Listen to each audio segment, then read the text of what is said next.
Inilah cuplikan lagu Keke Bukan Boneka. Lagu ini sontak jadi primadona, bahkan menjadi yang teratas di kanal berbagi video YouTube.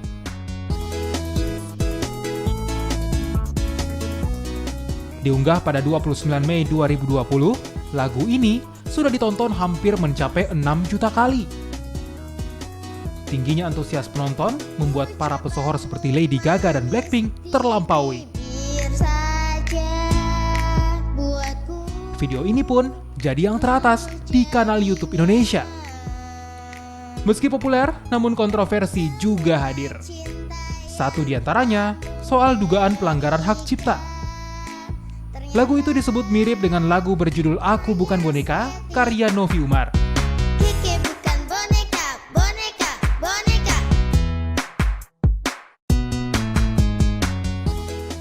Terlepas dari segala polemiknya, lagu ini tetap mendapat banyak respon dan tentu saja penonton.